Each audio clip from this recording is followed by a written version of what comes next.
Buenos días, buenas tardes, buenas noches, desde donde y cuando nos vean, nos escuchen. Bienvenidos a una entrevista especial de Orinoco Tribune que se tratará de Argentina y lo que está pasando allá. Argentina atraviesa una crisis, digamos, multidimensional, de económica, social, política, institucional y de soberanía, por supuesto, bajo el mandato de un presidente libertario que somete su país a los intereses del imperio estadounidense a cambio de permanecer en el poder. Aún así, su partido, que se llama La Libertad Avanza, ganó las elecciones parlamentarias del medio término que se realizaron el pasado domingo 26 de octubre. Elecciones que además sucedieron en medio de señalamientos en contra del partido gobernante por el tema del narcotráfico. Para poder analizar todo esto a profundidad, hoy tenemos con nosotros a Guillermo Robledo desde Argentina. Guillermo Robledo es militante dentro del peronismo desde los 14 años, es decir, es militante de toda la vida. Fue dirigente estudiantil y resistente a la dictadura en Argentina como guerrillero montonero. Fue militante sindical en la Unión Obrera Metalúrgica y es cofundador del Movimiento de Empresas Recuperadas por los Trabajadores, fundador y coordinador del Observatorio de la Riqueza Padre Arrupe como misión de Francisco y presidente de la Cámara de Empresas Antimonopólicas Argentinas. Es socio de Radio con Aguante, una cooperativa de la comunicación, donde presenta el programa Nuevo Poder. Se define como autodidacta en economía y antropología del poder. Muchas gracias, señor Robledo, por su disponibilidad y bienvenido al programa. Muchas gracias. Hola, Saheli, ¿está bien dicho? ¿Está bien pronunciado así? Sí, sí, ¿Saheli? sí, así, es así. Bien. ¿Qué tal, Saheli? Saludos a todas las oyentas y oyentes que nos están escuchando. Sí, también viendo. Y bueno, empezamos con las preguntas y me gustaría empezar, como había dicho, con los resultados electorales del 26 de octubre. Bueno, según los titulares mediáticos, el presidente Javier Milei ganó contundentemente. Eso fue una palabra que leí tal vez en, no sé, en Clarín, tal vez, no sé, o Infobae, en las elecciones, a pesar de una serie de escándalos, incluso un escándalo narco en el que se vio involucrado José Luis Espert, el candidato de la Libertad Avanza, que encabezaba la lista del partido en la provincia de Buenos Aires. Bueno, ¿cómo se explica un resultado así? Y a partir de estas elecciones, ¿cómo quedan el Congreso y el Senado? Y especialmente, ¿cuáles pueden ser las posibles alianzas tanto del oficialismo como del peronismo que está en la oposición? Bien, bueno, a ver, para ir a lo más sencillo y didáctico, para entender qué está pasando en nuestro país, eh, voy a incorporar alguna serie de elementos que en general no son tenidos en cuenta desde el punto de vista de la sociología electoral, ¿no? De las emociones que se juegan siempre. eh, yo creo que en muchos lugares del mundo, pero en la Argentina puedo describirlas bien porque tengo 68 años, así que las llevo registradas todas. Claramente, cuando llega el momento electoral importante, definitorio, donde puede un gobierno consolidarse o caer, que era el caso de esta situación, o sea, si Milei perdía las elecciones, seguramente no terminaba el mandato, como ha pasado con muchos presidentes en la Argentina, o como está pasando en Perú, que van ya por 8 presidentes, o sea, hay una inestabilidad planificada en muchos sectores, en otros no. Bueno, no vamos a analizar el conjunto de los casos, pero eh, realmente si perdía las elecciones, yo creo que hoy estábamos en otra situación, se hablaba de una asamblea legislativa para sustituirlo, bueno, había todo un clima, sobre todo a partir del triunfo en 7 de septiembre del gobernador de la provincia de Buenos Aires, que es peronista, arrollador por casi el 16% de los votos, y entonces ya había un clima de que el país había pegado un giro político en contra de Milei. que lo había pegado, y de hecho lo pegó aún en esta derrota. Eso es lo que quiero aclarar, ¿no?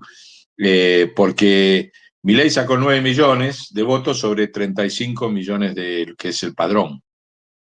Entonces no es verdad que ha sacado el 40%, ha sacado el 32% del total del padrón. El 68% de los argentinos le dijo no a Milei. Algunos se lo dijeron no participando en las elecciones, o el peronismo sacó 8 millones, o curiosamente la izquierda sacó 1.100.000 en todo el país, no es menor. O sea, hay un conjunto ahí de 1.100.000 votos, ¿no? No porcentajes, sino votos.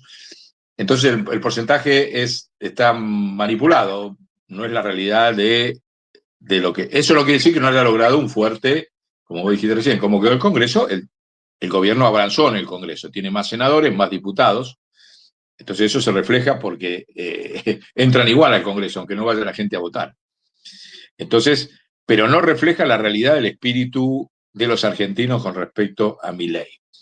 Eso es un primer punto, ¿no?, que hay que aclarar. De hecho, si uno lo mide bien, él sacó 54% de los votos, sin considerar los que no votaron. O sea, en cantidad de votos se había sacado creo que 14 millones de votos cuando ganó como presidente, y ahora sacó 9. O sea que hay un descenso claramente de una gran parte de los que lo votaron desilusionados, que no fueron hacia el peronismo porque el peronismo estuvo en silencio en la campaña. Esa es otra característica central. ¿Cómo jugaron las emociones ahí? Acá hubo un jefe de campaña del gobierno de Milei que fue el presidente de Estados Unidos, Trump. No solamente porque salió a respaldarlo con el Tesoro, o sea, el Tesoro de Estados Unidos tomó posesión del Tesoro de Argentina, del Banco Central de Argentina, en forma directa y a través de los cuadros del JP Morgan, del Banco de Estados Unidos, que son todos los cuadros que integran el directorio del Banco Central hoy. Es uno de los bancos más acusados, denunciados justamente del narcotráfico.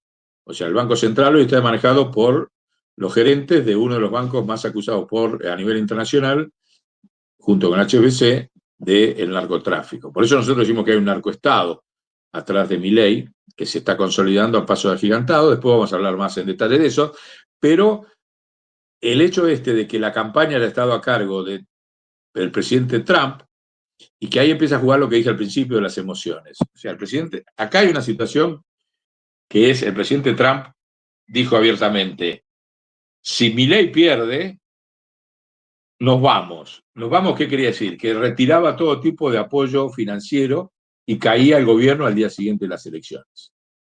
Así fue leído dentro de la sociedad argentina. Muchos estábamos contentos con que pase eso y decíamos, lo aplaudíamos, le decíamos, ojalá se vaya, váyase, nos va a hacer un gran favor.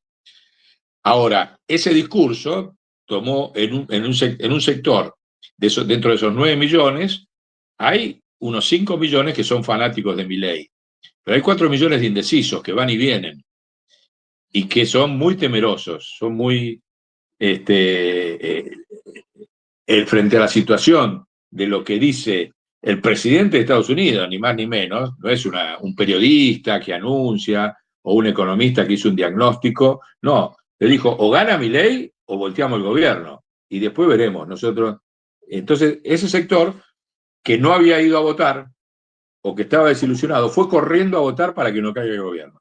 Esos 4 millones de indecisos que van y vienen en cada elección, según cómo se produzcan el estado emocional de la sociedad los últimos 30 días en el país. Eso pasa en todo el mundo, o sea, el mecanismo del miedo y del terror, el imperio lo usa en todos lados por distintas formas, en algunos casos incluso como terrorismo, ¿no? Acordate lo que fue el atentado de Atocha en Madrid, o también en Londres, o sea, siempre aparecen cuestiones de temor, aparece el terrorismo, aparece, bueno, esos mecanismos son dispositivos que tiene el imperio de Estados Unidos a través de la OTAN y de sus fuerzas especiales clandestinas dentro de los países. De hecho, en plena campaña, entre que ganó el gobernador, que le sacó 16 puntos, a la semana se produjo acá un triple femicidio muy raro, donde está el narcotráfico metido, y que produjo un clima inmediatamente, todo el gobierno de Milei salió encabezado por Bullrich y por el propio Milei a decir, acá está demostrada la incapacidad del gobernador, que era su natural contendiente a presidente. Pero fíjense, ganó el 7 de septiembre, el 19 de septiembre hacen el secuestro y el asesinato de estas 3 chicas, en un marco de supuestamente narcotráfico. Nosotros no creemos que haya sido eso, creemos que formó parte de esta campaña de meter miedo en la sociedad y que si pierde Milei, vuelven estos incapaces, entre comillas, que es lo que dicen, porque vuelve no solamente esto que no saben manejar la seguridad para que no se produzcan estos asesinatos, sino algo más traumático que hay que entender que tiene la sociedad argentina, que es la inflación. Y acá me voy a detener en un momento. Yo creo que te mandé una gráfica, Sí. ¿no?, de un estudio que hicimos nosotros en el Observatorio de la Riqueza Padre Arrupe, y les pido a que presten atención a este dato. En los últimos 50 años, Argentina es el país que ha tenido la inflación más alta y continuada del mundo. Y la sigue teniendo hoy. Porque Milei dice que bajó la inflación, pero la bajó en términos de dólar a apenas 50% anual. O sea, frente a una inflación promedio del mundo del 3 al 5, se dan cuenta. Pero esto no es que ha pasado ahora, esto ha pasado hace 50 años. Nosotros tenemos una inflación, para que sea una idea, en 50 años le hemos sacado 13 ceros a la moneda, producto de la inflación. Y eso permite ver que la inflación que hemos tenido los argentinos, escuchen este dato porque es increíble, es 7.500 veces más alta que la que tuvo los 3 años previos a que llegara Hitler en Alemania, el pueblo alemán. O sea, con 3 años de hiperinflación apareció el fenómeno de Hitler. Y Argentina ha tenido 7.500 veces más por la continuidad en el tiempo y en los números estadísticos, más alta la inflación de lo que tuvo Alemania antes de que llegara Hitler. En ese contexto es donde las declaraciones de Trump, es decir, si no gana Milei nos vamos, es lo mismo que decir para la psicología de los argentinos y el trauma, no es la psicología. El problema de la inflación de los argentinos es un trauma. Vuelve la inflación. En lugar de estar en 40, vamos a volver a estar en 200. Ese ha sido un factor central, ¿no?, de este triunfo. O sea, un triunfo por el miedo, no por el apoyo, esencialmente. Y del lado de la oposición, que no le supo salir al cruce a este discurso del miedo, que no es fácil. Pero si hay una realidad, déficit que tiene el peronismo sobre todo, es que no ha sabido decir, no, miren, nosotros nos equivocamos con el problema de la inflación en el gobierno anterior y ahora vamos a proponer esto, que es distinto. No hubo ninguna propuesta antiinflacionaria en la campaña electoral del peronismo. Entonces, lo único que prendía era, yo bajé la inflación, decía Milei, y por otro lado Trump decía, y miren que si no gana, me voy, equivalente a vuelve la inflación, y el peronismo en silencio. Esas han sido las grandes razones, para mi interpretación, del resultado electoral, que ya te digo, no refleja sociológicamente el espíritu de los argentinos. Y esto no va por una disculpa a nosotros, que la verdad que nos da vergüenza, Milei, digamos, ¿no? Para una Argentina que supo tener otra calidad de presidentes o hombres en la historia, podemos arrancar de Perón, de Evita, Irigoyen, el Che, Francisco, el Papa Francisco, para poner así, Maradona, si querés, como contestatario del poder, aunque no fue, pero fue un hombre que siempre disputó el poder, más allá del fútbol. Y pasar a tener a un hombre como este realmente nos da vergüenza. Le pedimos disculpas a los pueblos del mundo por eso, ¿no? Pero tengan presente eso, que él no ganó la mayoría, ganó por el 32% de los votos contra el 68% que le dijo no por distintas vías. Así que bueno, ese es no sé si... Y con respecto al Congreso, él va a tener un Congreso con más poder, está muy aliado, o sea, Estados Unidos ha dado la orden a las distintas derechas de América Latina, me estoy refiriendo a Macri, el PRO, en el caso de Argentina, a Macri, el PRO, y a los radicales y a los gobernadores, de encolumnarse atrás de Milei. Le dio la orden, y dije, miren, ustedes atraen Milei y queremos que tenga otro mandato, que reelija. Entonces, todas las derechas se han disciplinado, porque ustedes saben que en el 2027 vence el mandato de él, y Trump ya decidió de que el candidato de la derecha en la Argentina es Milei y que tiene que todos los otros partidos encolumnarse atrás de él. Y es lo que hicieron esta semana. Entonces, eso le da un poder en el Congreso, obviamente la suma de todo esto es más fuerte, pero la verdad es que eso no determina mucho, porque él ya venía haciendo lo que quería con minoría en el Congreso. O sea, no cambió nada desde el punto de vista institucional, porque lo que va a frenar a Milei no es el Congreso, sino si el pueblo sale a la calle y lo frena en las medidas que quiere hacer ahora de reducir los salarios, reducir las jubilaciones, aumentar la cantidad de horas de trabajo, bueno, todo lo que ya sabemos que hace la derecha cuando está en el gobierno, pero eso lo venía haciendo ya, aún en minoría. Así que el tema de la composición del Congreso no es un tema importante. Sí me parece fundamental, que es un poco lo que estamos empujando nosotros, es que el campo nacional y popular tiene que entender que para enfrentar a Milei y ganarle en el 2027, tiene que concebir un candidato o una fórmula de candidatos nueva, lo que se llama outsider. ¿Viste? Un outsider, o sea, Milei fue un outsider de derecha. Nosotros tenemos que construir un outsider nacional, de izquierda, lo que le quieran poner, nacional y popular, lo que sea, pero es un outsider anti-Milei. Con los candidatos históricos clásicos está demostrado que no vamos a poder ganarle, sobre todo si hay balotaje. Hay que evitar el balotaje, porque en el balotaje ya sabemos cómo operan con todo, con estos mecanismos del miedo, ¿no? Con lo que acabamos de decir. Y sin Y bueno, las me parece, familias juntas. claro, entonces me parece que lo creativo que tenemos que trabajar los argentinos es esto, ¿no? De un candidato que no sea ninguno de los políticos históricos, que los políticos históricos acompañen desde atrás y desde luego, pero un candidato que a la sociedad lo unifique por arriba de la diferencia con una serie de contenidos diferenciales muy importantes que reflejen la escala de valores de ese 70% de los argentinos, ¿no? Que es una escala absolutamente en contra de la escala de valores totalmente opuesta a lo que dice a lo que dice Milei. Y en las elecciones ha surgido un montón de personajes que pueden llegar a convertirse en eso. O sea, diputados, por ejemplo. Es la primera vez desde el distrito de Santa Cruz que en 200 años de historia entra un cura al Congreso.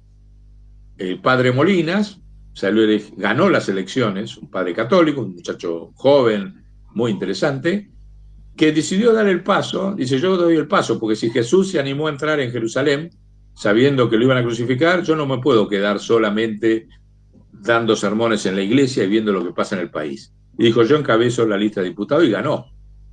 Y yo creo que puede ser uno de los outsiders presidenciales. Mirá lo que te digo.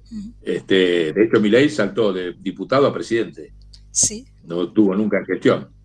Y nosotros tenemos que transitar ese camino, porque el hombre que entra en gestión, como han sido los gobernadores, sufre un desgaste y un ataque del imperio muy, muy sistemático que por más buenas intenciones, honestidad, capacidad y que tengas, les hacen, por ejemplo, como lo que le hicieron ahora al Río de Janeiro a Lula, viste, un operativo así, y los desgastan, o esto que te digo, los femicidios que le hicieron a Axel Kicillof.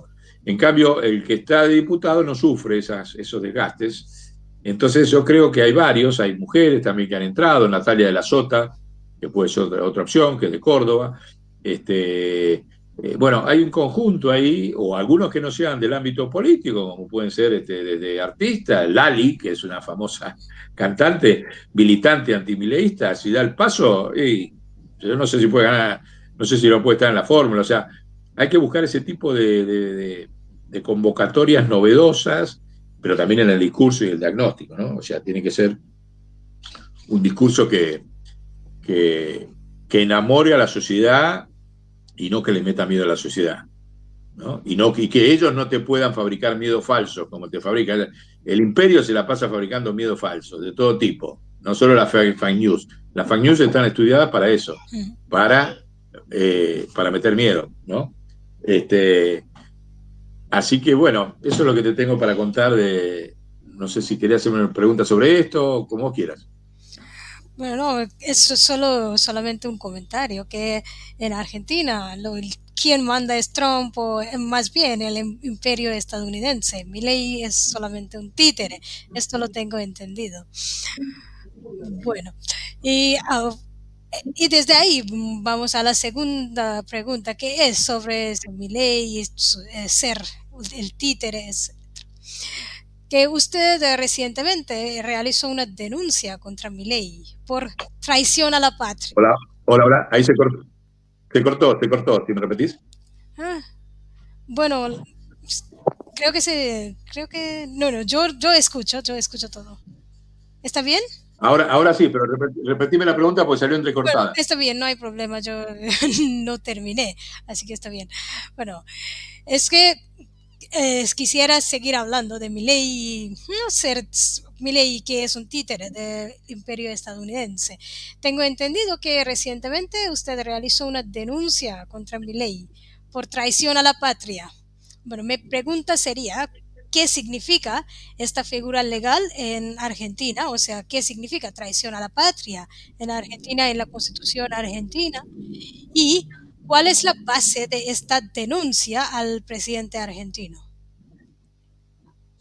Bueno, la base de esta denuncia son varias, no es una sola base, porque obviamente la figura de traición a la patria está vinculada a cuando el presidente toma decisiones contra una nación que es dándole lugar a una nación que es enemiga de la Argentina.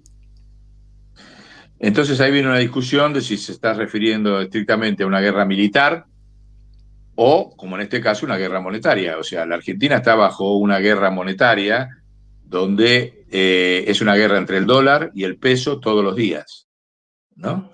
Donde claramente gana el dólar por su poder, fíjate esto de que viene el Tesoro de Estados Unidos, y el hecho de haber resignado la soberanía de la moneda nacional para defenderse de las maniobras del dólar que hay en la Argentina, eso es una de las razones con las cuales nosotros con los abogados lo hemos denunciado de traición a la patria, porque la favorecer una moneda extranjera que sabotea la moneda local es exactamente lo contrario de la responsabilidad de un presidente.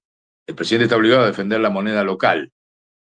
Y eso no se hace metiendo a un poder que no solamente es el poder del dólar en el tesoro, sino que aparte es competidor de la Argentina en todos los mercados. La Argentina compite en todos los mercados con Estados Unidos, en todos, en los cereales, en el gas, en el petróleo, en la carne. Entonces, obviamente que si vos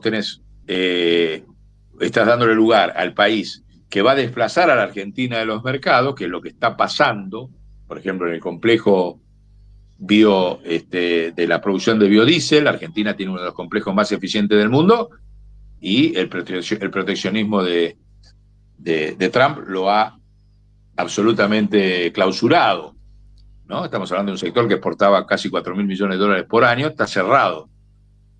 ¿Por qué? Porque el complejo de producción de la Argentina en materia de biocombustibles es mucho más eficiente que el de Estados Unidos.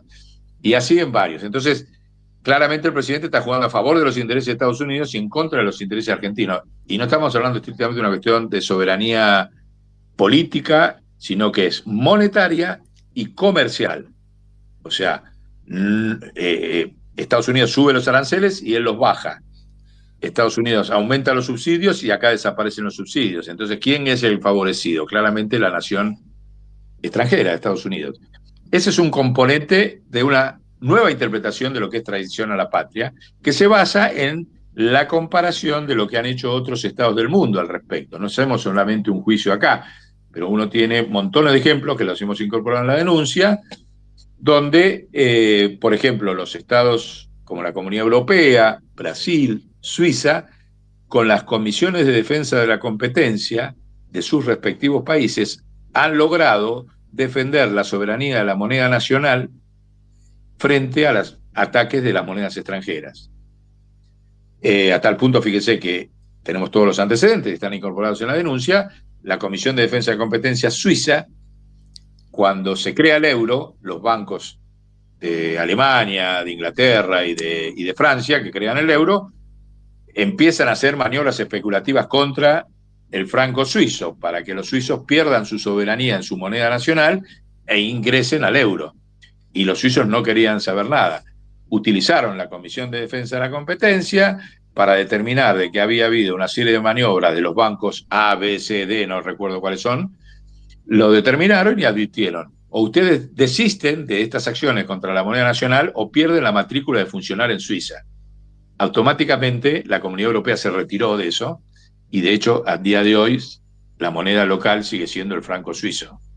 Entonces fíjense, Brasil hizo lo mismo, otros países también. Bueno, no vamos a entrar en los detalles, pero quiero decir, el presidente Milei no está utilizando las herramientas que están vigentes en la Argentina. No hace falta ninguna ley. La ley de defensa de competencia está absolutamente congelada. Yo te diría que está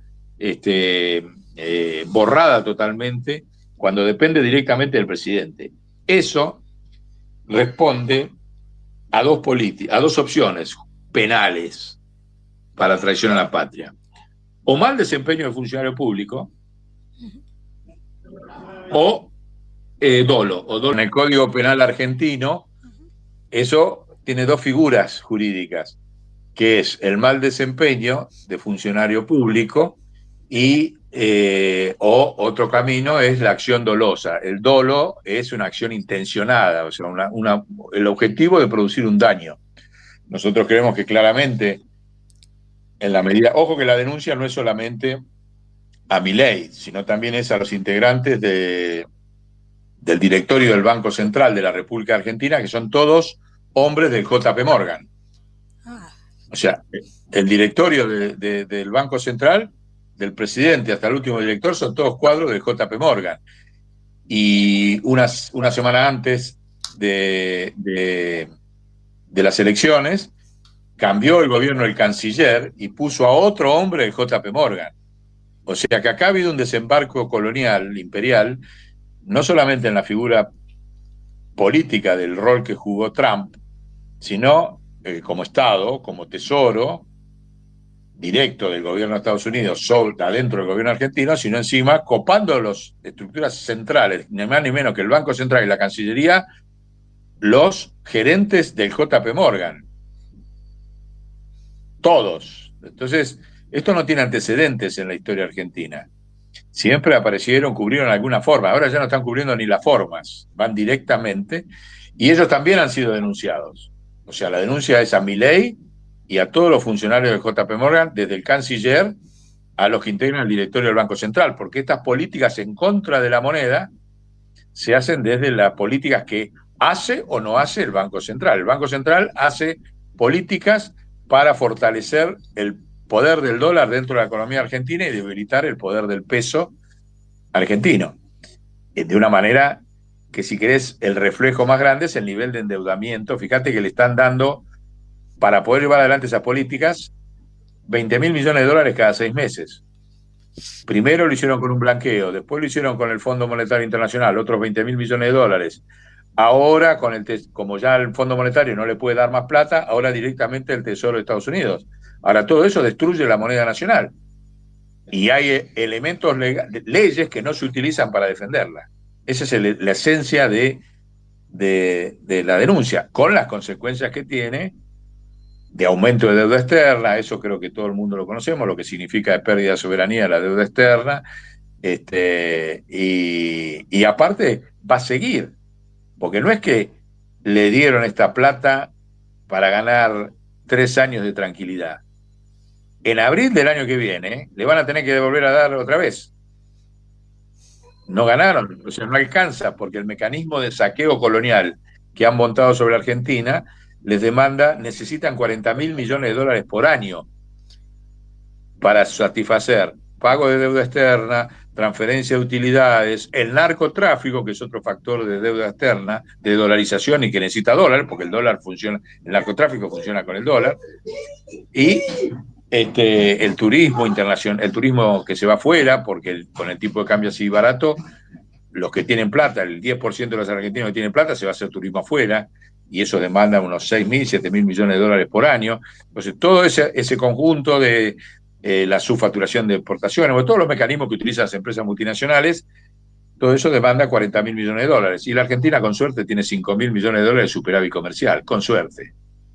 Entonces, esa diferencia, por eso le vienen dando así, y la medida en que mantiene esta política, porque el objetivo de la política del gobierno de Estados Unidos no es solamente la Argentina, es desde la Argentina desintegrar la región. O sea, si uno reconstruye la secuencia histórica, fíjate, primero lo hicieron ganar con el lawfare y todo a Macri. La primera decisión de gobierno fue sacar a Venezuela del Mercosur. Sí, Venezuela estaba en el Mercosur, sí, sí. la habían integrado Brasil y Argentina. Fue la primera decisión. La segunda decisión fue empezar a atacar a Lula y trabajar para que gane Bolsonaro. Ganó Bolsonaro, o sea, de la Argentina, y también trabajó apoyando el golpe. ¿Te acordás el escándalo cuando el golpe en Bolivia contra Evo Morales? Sí. O sea, Argentina fue una base operativa para empezar a destruir a Evo Morales, que te acuerdas que se tuvo que refugiar, que al final se vino a refugiar a la Argentina. Bueno, está demostrado que el gobierno de Macri le mandó armas a los golpistas y municiones a los golpistas. Acá hay una causa judicial, pero desde luego te imaginas que la causa judicial contra Macri la maneja el imperio. Bueno, pero está demostrado, en las pericias está demostrado que Argentina armó a los golpistas contra, Argentina no, Macri, el gobierno de Macri armó a los golpistas contra Evo y también impulsó a los sectores, apoyó con todo lo que tenía, lo hizo venir a Bolsonaro acá, bueno, etcétera. Entonces Argentina es una base operativa por una serie de razones que después vamos a ver, entre ellas esta capacidad que tiene el narcotráfico de moverse a discreción en todo el país para desestabilizar la región, para golpear, ¿no? Entonces hay que entender de por qué juegan tan fuerte en la Argentina y con todo tipo de acciones. Tiene un objetivo, desde luego, de colonizar la Argentina, pero eso ya lo tienen logrado, ya somos una colonia, lamentablemente. Ahora siguen evitando de que la Argentina se recomponga, se vuelva a liberar por una cuestión geopolítica regional. Vemos que hay toda una ofensiva sobre América Latina, viste, en el Caribe, acá, ahora lo van a hacer en Chile, viste, en 30 días. El triunfo de Milei ayuda muchísimo a que gane un Milei en Chile. Lo hicieron ahora en Bolivia, lo tienen en Paraguay, Perú, fíjate, cambian el presidente uno por año. Entonces, los tipos, está el imperio en su retroceso mundial, como ha perdido contra el resto del mundo, defendiendo acá América Latina como un sector, su última trinchera, como le decimos nosotros. Y nosotros, lamentablemente, somos demasiado importantes dentro de la última trinchera por el impacto regional que tenemos en el Cono Sur. Sí, sí, claro, como decimos, no, Argentina es un país importantísimo en el contexto latinoamericano. Bueno, me gustaría continuar con este tema del narco, ¿no? En el contexto argentino. Y recuerdo que en un reciente episodio de su programa Nuevo Poder, usted comentó que el actual Estado argentino, oh, justo unos momentos antes también comentó que el actual Estado argentino es un narcoestado y que esa estructura va más allá de mi ley. Bueno, ¿cómo es esa estructura del narcoestado? Y además, en el contexto de ese despliegue militar estadounidense en el Caribe, con la falsa acusación de narcotráfico contra Venezuela, mi pregunta sería, ¿por qué el narcoestado argentino, que es un verdadero narcoestado, a diferencia de Venezuela, recibe el apoyo, tanto apoyo del imperio norteamericano? Esta es la pregunta. ¿Cuál es la estructura y por qué recibe tanto apoyo del imperio? Bueno, mira, el tema, como vos bien decís, o yo lo dije en los programas, no arranca con Milei. Con Milei se ha consolidado estratégicamente y ahora te lo voy a describir por qué.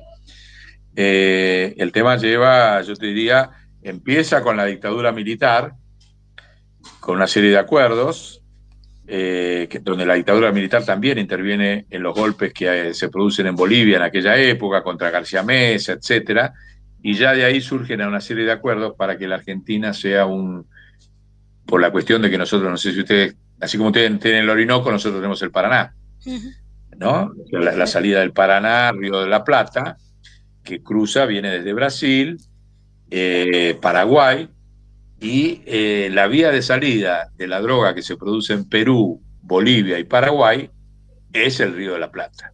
Esa logística, digamos, de movimiento que donde por esa razón nos han puesto como una cuestión central, porque es la vía de salida de logística natural, donde el procedimiento funciona de la siguiente manera, o sea, la droga llega a esos lugares, sobre todo a Paraguay y a Bolivia, de ahí va en avionetas, en vuelos clandestinos en la Argentina, que todo esto está probado, dicho, o sea, la Naciones Unidas dice que la Argentina tiene 700 pistas clandestinas en la zona aledaña al Paraná. 700. Lo dicen 700 pistas clandestinas, por eso son unos cararrotas y esto hablan de... Bueno, pero no es que lo tiene ahora con Milei, lo ha tenido desde la dictadura y no está radarizada. O sea, es una zona donde usted, si va al litoral, a los países, a las provincias, que son 7 provincias que rodean en la cuenca del río Paraná, escucharlas a la noche todas las avionetas volar, porque el procedimiento es así, las avionetas van y tiran en los campos cercanos al río Paraná las cargas. O sea, no es que descargan, a veces descargan en las pistas clandestinas, y si no, lo que le llama bombardean en los lugares que ellos le dicen. Desde ahí lo levantan con camioneta y con lanchas lo suben a los barcos, que hay 5.500 barcos a 6.000 barcos que durante un año navegan el río Paraná con la exportación de cereales, no solamente nuestras, sino de Paraguay, de Bolivia también y de Argentina. Es una de las cuencas de salida de alimentos para el mundo más grandes. Esos 6.000 barcos son en donde, en forma clandestina, algunos los han agarrado, por eso hay expedientes judiciales, pero agarran uno y pasan 6.000. ¿Te das cuenta?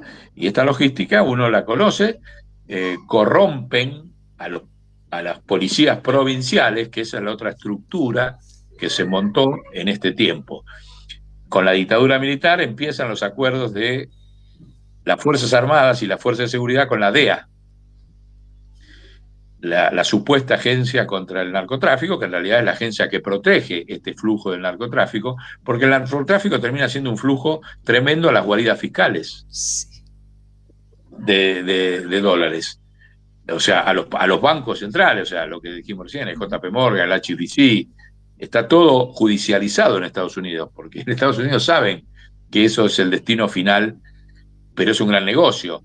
Y lo explica muy bien un informe que hicimos en uno de los programas, donde explican que el costo de producir la droga en estos países, Perú, Bolivia, Colombia, es $800 el kilo. Y llega a los mercados de Europa y de Estados Unidos a $50.000 el kilo. O sea, fíjate la rentabilidad que significa de $800 de costo, o sea, ahí están los pobres campesinos de Latinoamérica, es un negocio, no creo que haya negocio más rentable. Hay una periodista muy importante, que ahora te voy a dar el nombre, ya lo tengo por acá, que te lo había traído que murió, pero que vale la pena que la busquen, que la estudien, es de Estados Unidos, que escribió este libro. La periodista se llama Penny Lernoux.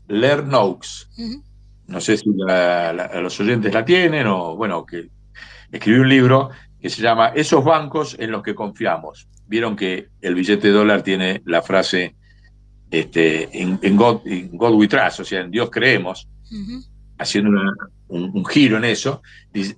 Le puso este título, Esos bancos en los que confiamos, las relaciones entre los bancos, la CIA, la mafia y los traficantes de drogas. Es una periodista de la Iglesia Católica, que incluso demuestra el compromiso del Vaticano con estos temas, ¿no?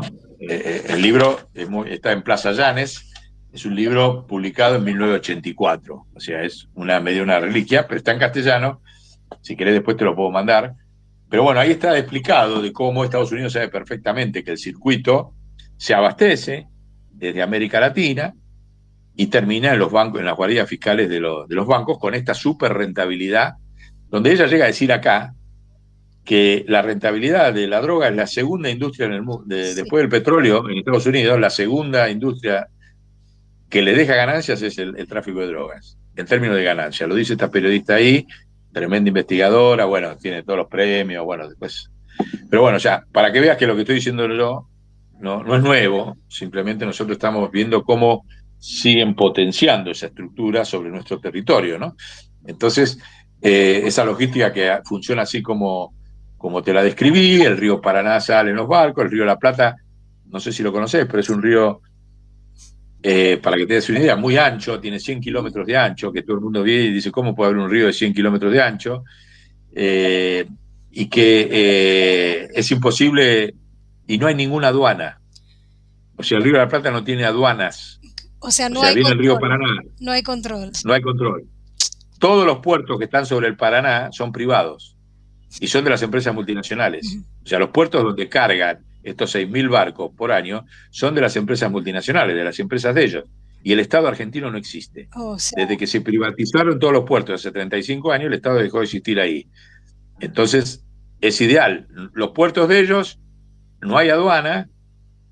No, Aeropuertos Bill, que es otra empresa de ellos, que es una empresa de Estados Unidos, acá en la Argentina, que maneja todos los aeropuertos, deja pista libre para estas 700 pistas donde no controla los espacios aéreos. Y entonces esa es la logística que se vino estructurando. ¿Y qué hizo Milei? Digamos, ¿por qué decimos se consolidó el narcoestado?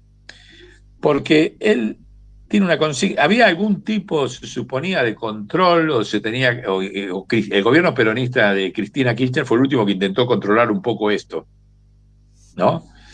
Y Macri lo empezó a desmantelar, pero Milei lo terminó de desmantelar. Milei tiene una consigna que es: yo soy un topo, vengo a destruir el Estado. ujú. Y no solamente lo dice, sino que lo hace.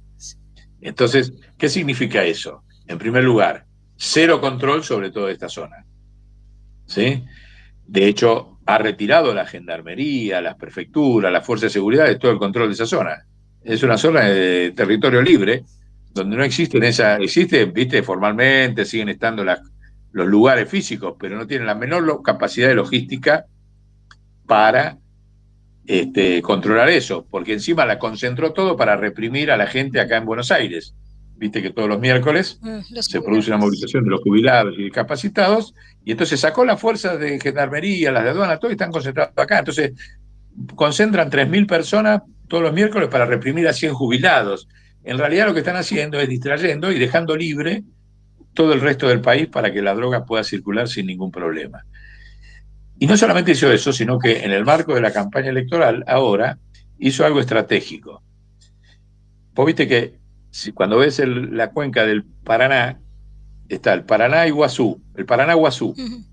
que es una parte que hasta ahora es la que viene siendo navegable por los dragados, balizamiento, etcétera, que tiene 1.500 metros, 1.500 kilómetros de largo. En esos 1.500 kilómetros de largo donde se produce esta logística que yo te acabo de describir. Ahora, ¿qué hizo Milei? El Paraná tiene tres brazos. Hay un segundo brazo que es, este es el Paraná de Las Palmas, el que te dije yo, perdona. El Paraná de Las Palmas es el que tiene 1.500 kilómetros de largo, que arranca en Misiones y termina en el río La Plata. Ahora hay otro brazo que se abre en la mitad que se llama Paraná-Guazú, que entra para el lado de Entre Ríos. Mm. Entonces hizo un convenio con el gobernador de Entre Ríos, que es de la Libertad Avanza, de que van a dragar para que los barcos puedan ir por ahí también. Eso significa de que de 1.500 ríos, 1.500 kilómetros por donde se produce el tráfico, ahora va a haber 3.500 kilómetros. ¿Se das cuenta? O sea, ampliaron la zona de libre navegación del Paraná al pasar del Paraná de Las Palmas a sumar al Paraná-Guazú. ¿Te imaginás? Si ya no hay control, esos 3.500 kilómetros va a haber menos control y encima Milei, por eso la cuestión del narcoestado también, firmó un convenio con Montevideo que desde hacía 50 años que la Argentina no firmaba, era de que el tránsito del Paraná, cuando llega al Río de la Plata, sale por el puerto de Montevideo y antes tenía que salir por el puerto de Buenos Aires. Oh. Al firmar ese convenio, por primera vez después de 50 años, no solamente aumenta el contrabando de cereales y todo, porque deja a la Argentina de tener el control final, ¿entendés? Vienen por el Paraná cargando en sus puertos y en lugar de pasar por Buenos Aires, que sería el último puerto, no, bajan pasan a Montevideo y se van. Y Montevideo es una guarida fiscal. Montevideo es un paraíso fiscal. Aunque haya ganado el Frente Amplio, todo eso no cambió nunca. Entonces, esa logística le da perfecto. La ampliación, por eso decimos narcoestado definitivo, más la destrucción del Banco Central. ¿Te imaginas que están los bancos denunciados manejando el Banco Central que van a controlar del flujo en dólares al exterior? Por eso decimos, la narcoestado es logística, financiera y encima en una entrega directamente a la soberanía de la salida de toda la circulación de barcos vía Montevideo y no vía Buenos Aires. Bueno, entonces todo un narcoestado es una logística grande, muy grande. Bueno, y continuamos con el tema del narcoestado y narcotráfico y Argentina. Y también quiero referirme a otro episodio de su programa, pero es un episodio de hace más de un año. Y recuerdo que usted se refirió a un plan de la OTAN, bueno, Estados Unidos, digamos, porque Estados Unidos es el que manda a la OTAN. Bueno, es plan de OTAN de traficar drogas hacia África, o sea, drogas a África desde Argentina. Bueno, la pregunta es, ¿por qué África? ¿Por qué mandar drogas a África? ¿Y cómo funciona ese plan de mandar drogas de Argentina a África? ¿Y en qué fase se encuentra este plan actualmente? Bueno, ahí lo que hay que tener en cuenta son en el programa lo decimos, varias dimensiones. Esta ampliación de logística que te acabo de decir, que impulsa Estados Unidos en la Argentina, es para garantizar un mayor flujo de droga y mayor producción de droga y mayor... Donde se produce droga, sabemos que se desintegra el territorio, el tejido social en nuestro país. Ya lo vimos que lo hicieron los ingleses con China, después lo hizo Estados Unidos con Filipinas. En este libro está demostrado también de Lenur, de cómo después de la Segunda Guerra Mundial operaron para hacerlo en toda la zona del sur del Pacífico. O sea, la droga es un proceso de desintegración, no solamente de negocio, como acabamos de decir, costo 800, precio de venta 50.000, y eso termina concentrado en los bancos, en los bancos extranjeros, en los bancos de ellos, en los bancos imperiales. De hecho, el HSBC nació de eso. El HSBC nace de la guerra del opio en China. Entonces, hay que tener esa dimensión. Tenemos que incorporar entender que no solamente nos atacan con los medios, sino que te atacan desintegrándote el tejido social. Eso se ha visto, bueno, digamos, la droga no existía en los barrios argentinos hace 20 años. Era una cuestión de elites. O sea, solamente era, viste, de ciertos ambientes. Hoy la droga está metida en todos los barrios de la Argentina. Es un drama. De hecho, se ha convertido en el financiamiento de los jóvenes para sobrevivir, vender drogas, etcétera, en lugar del rol del Estado. Entonces, desintegra todo, desintegra la política, incluso termina financiando la política. Porque al final terminan, bueno, si hay un elemento corruptor es la droga, de las instituciones del Estado y de la sociedad. Entonces, ellos, ¿qué están proyectando? Están proyectando el crecimiento demográfico de los continentes y su caída demográfica. Cuando uno hace esos estudios, que en general a nivel político nosotros hay que empezar a politizar las proyecciones demográficas, porque ellos trabajan en función de eso, y nosotros, viste, estamos en la pelea de todos los días y es muy difícil hacerlo ahí.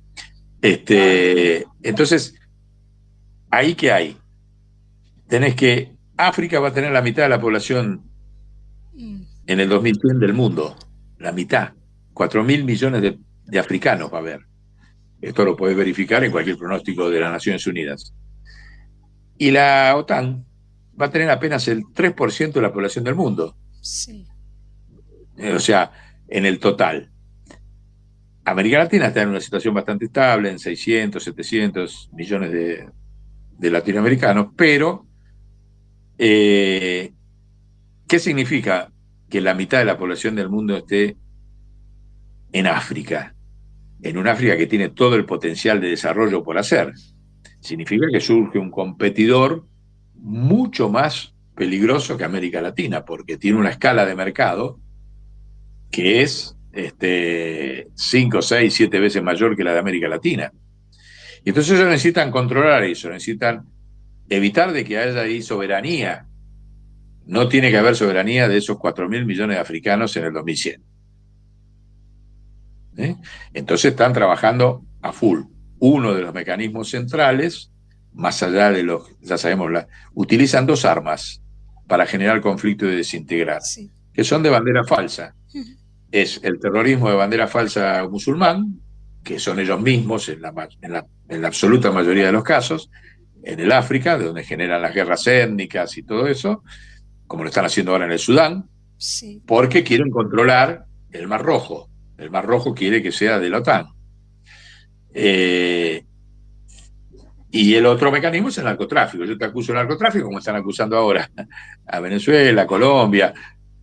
Lo estamos viendo que bueno, no lo pueden acusar a Lula, pero sí lo desintegran, lo empiezan a afectar para que no pueda reelegir el año que viene desde el manejo del narcotráfico, ¿no?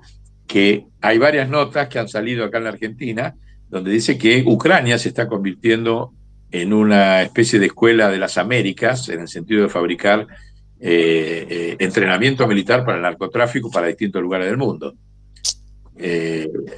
Porque hay 300 brasileros que se fueron a pelear allá y que vuelven y se incorporan a la... Pero esos vuelven, dicen, volvieron a Brasil y han sido uno de los protagonistas de este desastre en Río de Janeiro, pero ellos saben quiénes son, o son ellos mismos.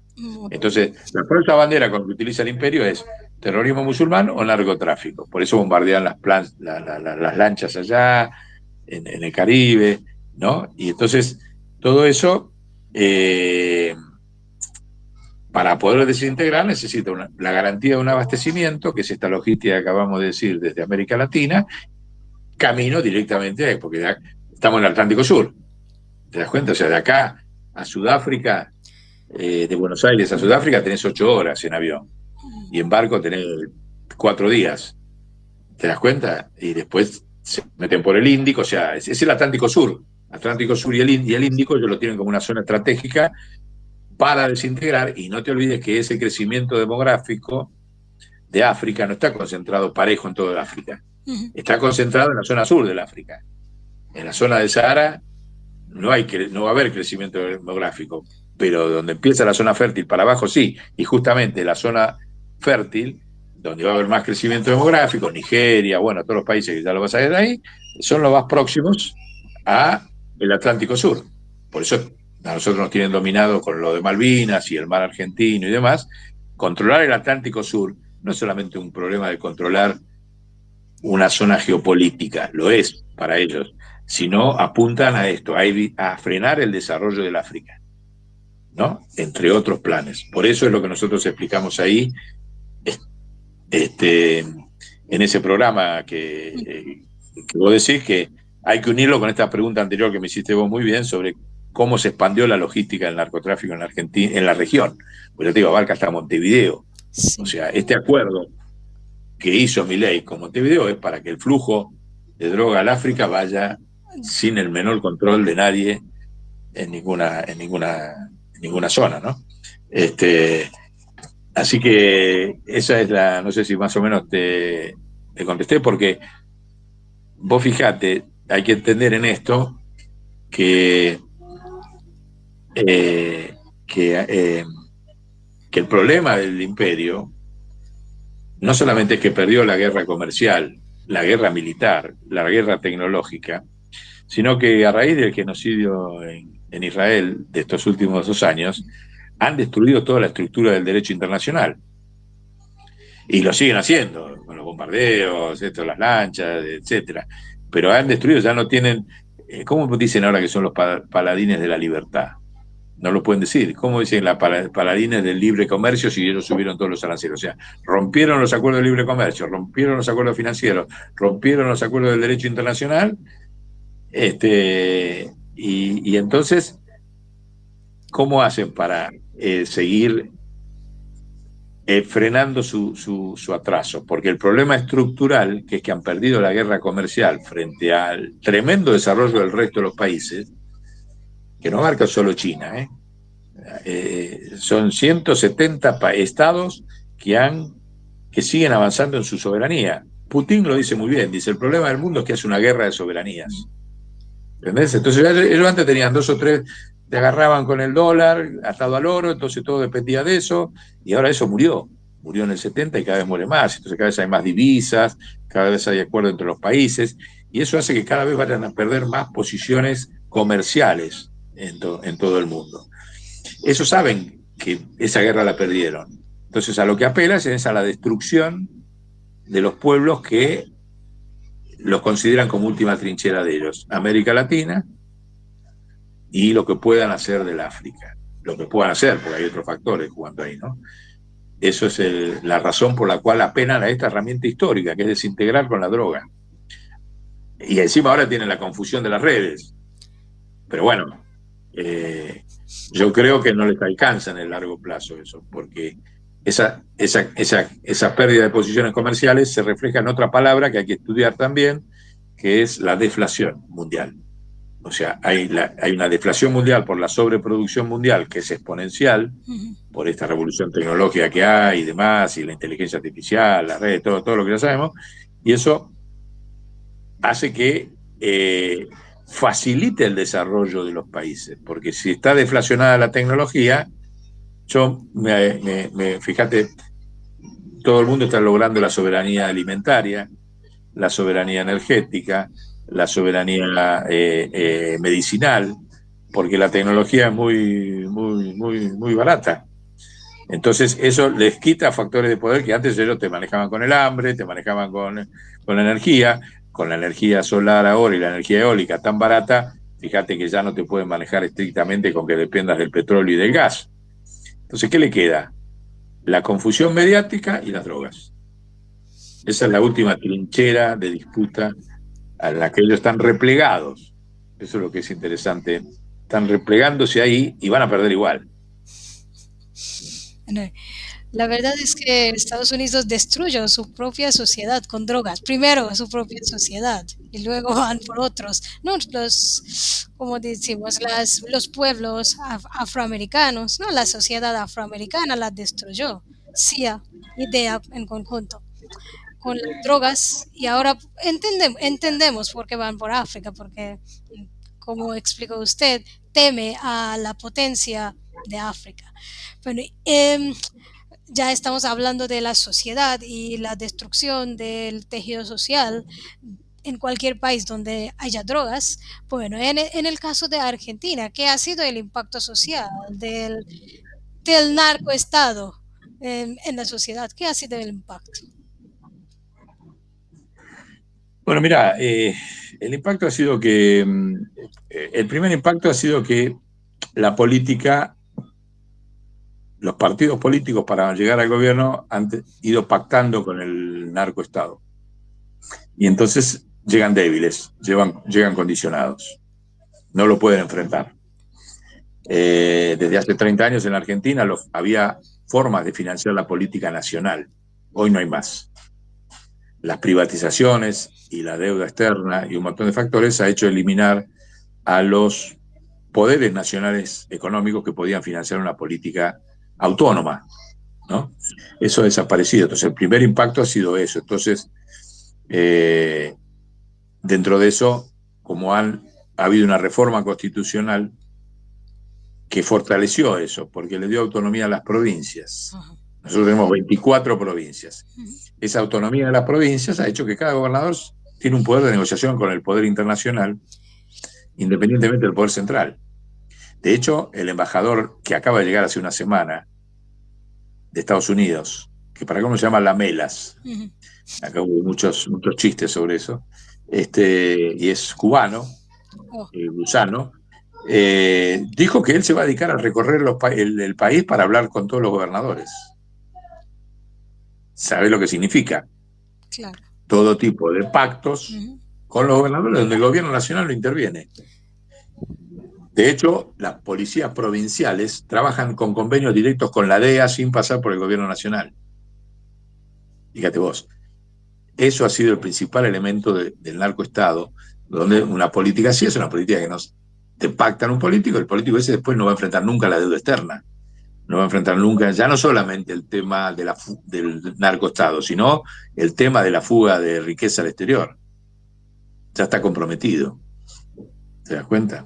Ese es el principal elemento. Después viene el elemento social abajo, de que la droga destruye la militancia política. O sea, es un elemento de pérdida de autoestima en la sociedad y mucho más de pérdida de utopías, ¿no? Entonces, no tiene absolutamente nada de bueno, ya te digo, antes de ser un elemento de consumo de los sectores altos, así, o si querés, de la cultura así exótica y demás, y encima, como en todo lo que sufren los pobres, con una degradación de la calidad de la droga. Porque los sectores altos antes usaban droga, viste, de buena calidad. Acá, Argentina pasó a tener laboratorios de producción de droga y hay subproductos que invadieron todos los barrios, que otra es el prefentanillo, que es lo que le llaman el paco, el subproducto de las drogas, de las cocinas de cocaína, que es el resabio, lo que nunca te lo va a comprar nadie, lo venden en los barrios lo fuman con vidrio picado, con lamparitas de vidrio, viste, picado, o tubos fluorescentes picados, eso lo fuman, y un chico que en 6 meses fumó eso, no se recupera más. No hay forma de que se recupere el sistema neurológico. No es la droga de calidad que usa la oligarquía, Wall Street, viste, para, como sale en la película El Lobo de Wall Street, viste, nada, nada. Al pueblo le llega algo que lo destruye directamente, lo deja, viste, como esas imágenes que hay, que están doblados en la calle, así, bueno, acá no está todavía esa droga, que es la de fentanilo, pero está algo peor, que es esta cuestión silenciosa de que te destruyen el cerebro en 6 semanas, en 6 meses, y no tenés retorno. Los argentinos, una familia que tiene un chico en esas condiciones, no tiene dónde llevarlo, no hay dónde, no es un hospital que yo te interno porque tuviste un problema de corazón o X, no hay dónde ir, no hay dónde ir. Es un genocidio social silencioso. La droga es un genocidio social silencioso, ¿no? ¿Viste? Brutal como el de Gaza. Pero es igual, el efecto es igual. De hecho, nosotros sostenemos y estamos pidiendo que se publiquen las estadísticas de salud. La experiencia nuestra es que acá ha bajado notablemente los años de vida de los argentinos, ni hablar de los jóvenes. De 75 años que vivíamos cuando teníamos promedio de vida, te lo digo experiencia personal, y esto lo he dicho en los programas y bueno, todos lo viven, 75 años promedio de vida que teníamos los argentinos cuando se fue Cristina en el 2015, yo te aseguro que hoy, este año yo fui a 8 velorios y el promedio de vida me da 61. Así, y la mitad jóvenes, de 30 años, 40 años. Entonces, está adentro. Y la proyección de Argentina, ya que hablamos de demográfica, ellos lo tienen estudiado, por eso avanzan, porque es muy difícil, hay que hacer una gran revolución en la Argentina, es que la Argentina hoy tiene 48 millones y en el año 2100 vamos a ser 30. O sea, un retroceso demográfico. Un retroceso demográfico de la proyección de Argentina. Entre los que se van al exterior, al exilio, y los que se mueren acá antes, y que los jóvenes, ante esta situación de que no tienen perspectivas, no quieren casarse y tener hijos, Argentina va a ser un territorio libre. Vos fijate,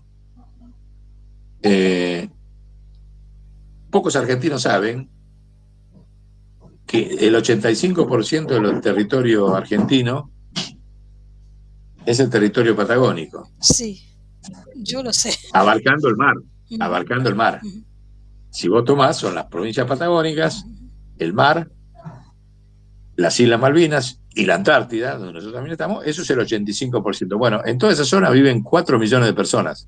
ujú. O sea, somos un desierto en el 85% del territorio. ¿Te das cuenta? Y si encima le proyectas esta caída demográfica, sos un país vacío, ideal para los planes de la TAN. Claro, sí, recuerdo, no exactamente quién, esto no me viene el nombre, pero recuerdo alguien del gobierno argentino en la, creo que fue en el Foro Económico Mundial, comentó que el problema, la Patagonia tiene de todo, pero el problema es que está poblada por argentinos. Bueno, ya no estaría poblada. Bueno, Ya ni eso, no, no, ya ni eso. No, no. es brutal. Eh, y no tenés ninguna política de Estado para el 85% de la superficie del país. Así. Ninguna.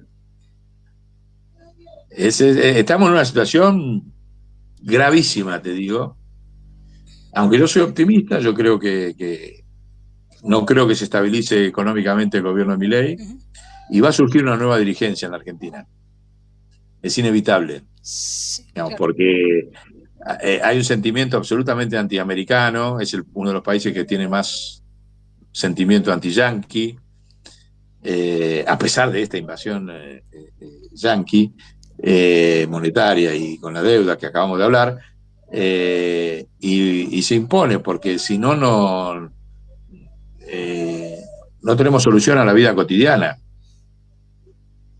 No es un tema ideológico o político, es un problema de solución a la vida cotidiana.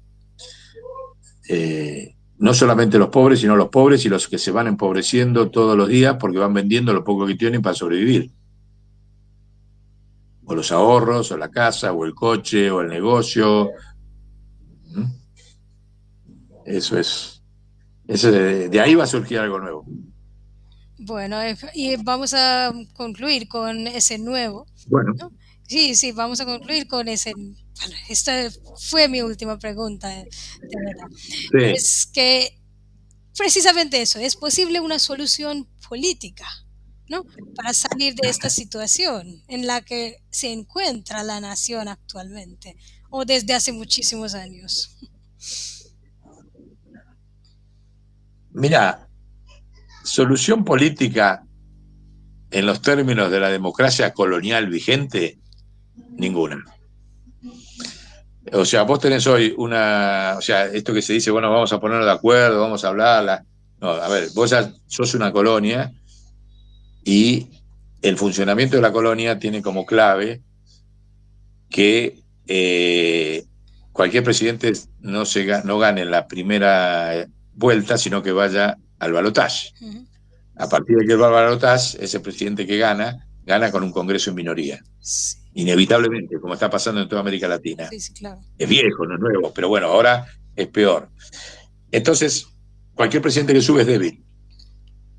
Es el corazón de la democracia colonial, es el balotaje. ¿Me explico? Entonces, mientras no logremos superar eso, que significa una construcción política, pero con la sociedad, y que venza esa situación y que pueda vencer, quiere decir ganar en la primera rueda, en la primera vuelta, como acaba de ser en Irlanda, Mm. que ganó en la primera vuelta, no hubo balotaje. Fíjate, Bolsonaro ganó en balotaje, en Bolivia, en todos lados, en Chile. O sea, el balotaje es el arma colonial. Entonces, la clave para una solución política del campo nacional es una estrategia de unificación de todos, como yo te decía al principio. Si nosotros unificamos a ese 70% que no quiere a Milei, que significa, ya te digo, que el peronismo vuelva a sus fuentes, que tiene 8 millones de votos, que asuma de que el 1.100.000 votos de la izquierda es un aliado, no es un enemigo. Acá hay una consigna tonta que tiene la derecha colonial, que es ni yanqui ni marxista, peronista, como si el problema fuera entre derecha e izquierda. Acá es un problema entre patria y colonia. Y dentro de eso después discutimos. Bueno, hay que lograr en las próximas elecciones esa unión de una fuerza nacional donde esté todo el mundo, pero que entienda que el enemigo no es el tipo de izquierda, sino el poder colonial. Eso todavía no lo hemos logrado, pero hay una base interesante, ya te digo, fíjate, y que a su vez, generando un nuevo discurso hacia los indiferentes, puede llegar a tener cómodamente el 70% y ganar en la primera vuelta. Es lo que vamos a trabajar estos 2 años. Ahora, vos ganás y ¿qué hacés para no retroceder? Nosotros decimos que hay que ir a una estrategia de democracia insurreccional. ¿En qué consiste eso? En primer lugar, en una rápida, por decreto, tomar posesión del Banco Central, donde están todos los banqueros extranjeros, sacarlos a todos, que fue lo que hizo Perón en el 45 y en el 73, y poner al pueblo a manejar el Banco Central. Vos desde ahí desarmás el narcotráfico. Desde el Banco Central pasás a controlar el flujo de divisas junto con una serie de decretos que permitan la trazabilidad operativa de estas dos, del río Paraná y de los cielos. Se prohíben el vuelo de las avionetas. Con 6 meses de prohibición de los vuelos de las avionetas se acabó el sistema. Solamente las avionetas sanitarias o de emergencia, pero no esto de que a la noche andan todos los aviones dando vuelta, las avionetas dando vuelta por Buenos Aires. Entonces eso es lo que nosotros llamamos una democracia insurreccional, incluso con una tremenda politización de las fuerzas de seguridad y las fuerzas armadas, fundamental. Hay que eliminar las agencias de seguridad privada que están instruidas directamente por la OTAN, es otra figura que existe, esas se prohíben, de la misma manera que se prohíben las ONG y las fundaciones internacionales que financian hoy la política, porque Milei y todo esto están financiados de Estados Unidos, con fundaciones, ¿viste? Como sabemos que es en toda Latinoamérica. O sea, hay que hacer una serie de medidas muy grandes, incluida también la renta básica universal inmediatamente para que el pueblo acompañe. Para nosotros es central discutir eso y entender que esa renta básica universal tiene que estar financiada desde el Banco Central, no desde recaudación impositiva, porque no llegas a tiempo con la recaudación impositiva, para que todo el pueblo sienta un beneficio y te respalde. Eso es lo que nosotros le llamamos, desde luego en la parte comunicacional, aplicando la ley de defensa de la competencia, se aplican las mismas leyes que existen en Europa. Ningún medio de comunicación puede tener más del 10% de comunicación. Hoy acá en la Argentina hay un grupo que tiene el 80%, Clarín, que es el Grupo Clarín, La Nación y demás. Bueno, eso por decreto, señor. Ley de defensa de la competencia, que es una ley bien liberal, ¿viste? La ley antitrust de ellos, señores, y dice, tiene facultades legales. No necesitamos nueva ley para decir, señor, usted, esto no es más suyo, le quedó este pedacito, comunique con esto, y el otro lo tiene que repartir entre otros factores nacionales. Bueno, eso de entrada, para resolver el problema comunicacional, ¿no? Así que eso es lo que habría que hacer, conquistar al gobierno. ¿Cómo llegamos a eso? Y bueno, depende mucho. Se podría llegar rápido si los gremios se deciden a una huelga fuerte.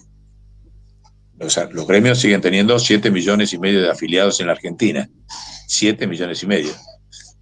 Y tienen 250.000 delegados. O sea, son una fuerza dispersa hoy desde el punto de vista de la conducción política, pero si aparece una conducción política nueva en los gremios,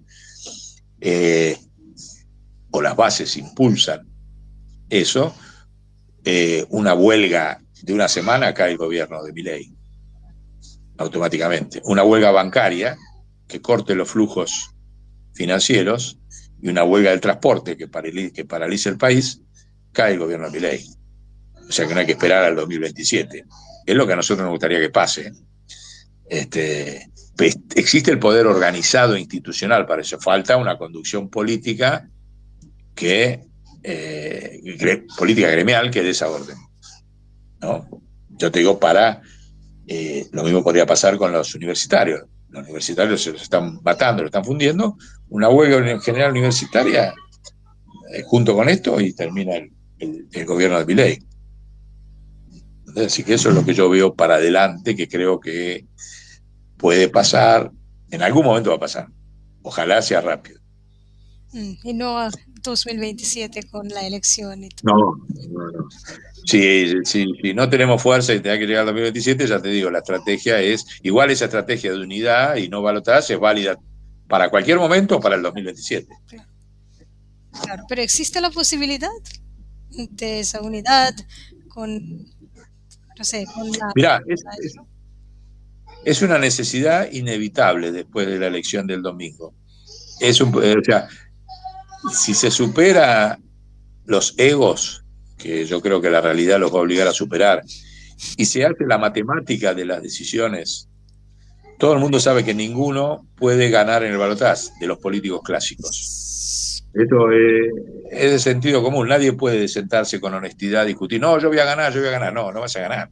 Vas a salir segundo y en el balotaje te van a barrer. Milei, o sea, Axel, Cristina, cualquier candidato gobernador peronista tiene ese techo porque ellos van a seguir trabajando con el concepto de la corrupción, falso, pero lo siguen usando. O sea, de acá al 2027 a Cristina le van a seguir sacando sentencias de corrupta, como 6 o 7 sentencias más. Por lo tanto, eso lo van a seguir usando. Ya te digo, a Axel Kicillof, el gobernador, lo van a destruir con acciones como la de Río de Janeiro. Como ya empezaron a seguir, ya te digo, con el femicidio. Entonces hay una realidad, ellos saben que eso va a pasar. Entonces, honestamente, tendrían que decir, bueno, nosotros pasamos a la retaguardia, pasamos a aguantar la situación y dejamos margen para que aparezca una nueva generación que plantee otro discurso, porque aparte, ninguno de los dos va a poder movilizar esos 12 millones de indiferentes. No hay ninguna posibilidad de que Axel, ni Cristina, ni ningún gobernador con la mochila cesta que le va a seguir cargando el imperio, puedan movilizar a los 12 millones que son los que definen. O quedándose en su casa o volcándose para vos. Te definen ellos. Entonces, nadie puede, en su sano juicio, decir, no, si yo voy, Cristina va a movilizar a los 12 millones. No, imposible. Axel no va a poder, porque por esto que decimos. Entonces hay que darle juego a nuevos personajes, como estos que estamos diciendo, o algún político que esté libre, que diga, vaya a plantear directamente buscar esos 12 millones. Ninguno puede decirlo. Si aparece uno que pueda decirlo, bueno, te aviso enseguida. Bueno, muy bien. Muchas gracias por tratar el tema de diversas aristas, no solo del narcoestado, sino todos los temas, especialmente los temas políticos. Y bueno, ya con esto ya tenemos mucha información para manejar. Bueno, Y sobre todo que sea útil, dado que ustedes son un medio internacional, para aportar datos para discutir los pueblos del mundo, ¿no? O sea, ustedes salen en inglés, ¿no? Y Latinoamérica, bueno, ver que el problema es universal. O sea, tendríamos que estar haciendo un convenio entre los pueblos de África y América Latina de cómo resolver este tema del narcotráfico. sí, ¿Te das cuenta? Y no que no tenemos ni ninguna relación. O sea, eso queda en manos de ustedes, de los medios de comunicación, hacer esos puentes. Como decía Francisco, Francisco decía, hay que construir puentes. Es fundamental. Y me parece que hay un gran puente a construir que es entre África y América Latina frente a esta situación. Bueno, intentamos aportar nuestro granito de arena y muchas gracias a usted por su disponibilidad y amabilidad y toda esa información que ya tenemos. Bueno, gracias a Eli y gracias a tu iniciativa y a la amiga que nos contactó, Sí, sí. Raquel, y que, bueno, y a tu medio esperemos que lo ayude esto a tener más oyentes, más circulación. Cuando quieran, seguimos. Bueno, muchas gracias. Un abrazo. Chau.